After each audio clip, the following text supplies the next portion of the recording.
There's another very important aspect of in the Indo-US cooperation, which is health, the health sector, COVID-19, but the prospects are grim when it comes to reports that are emerging now. The US Energy Department has concluded that COVID pandemic most likely arose from a laboratory leak. In that, you've had many agencies report to you, send out reports. What can we conclusively say that Beijing indeed is indulging in biological warfare?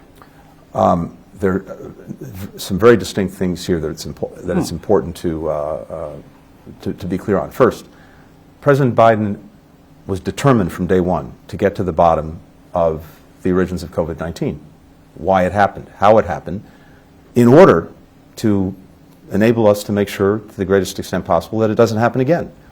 And in doing that, he asked all of our intelligence agencies to focus their resources and their attention on this question.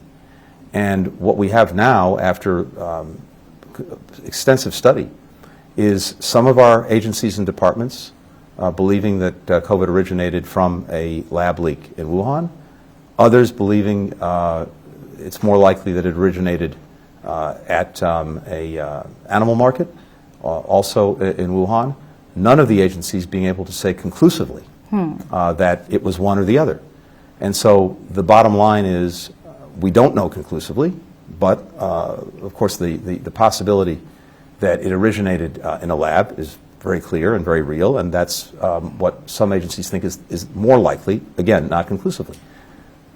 But that's also separate from the question of whether this had anything to do with a biological weapon and anything to do with intentional actions by a country to develop it, use it, release it. And none of the agencies, to my knowledge, have found that.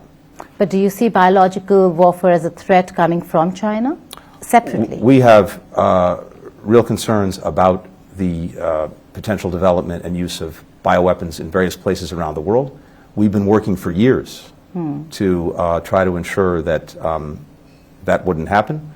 There's something called the Biological Weapons Convention that we're a strong adherent to, and at the same time we have programs around the world to help countries that have biological research programs for medical reasons, for example, to make sure that they are fully safe and secure. If you like the video, do like, comment, share and subscribe.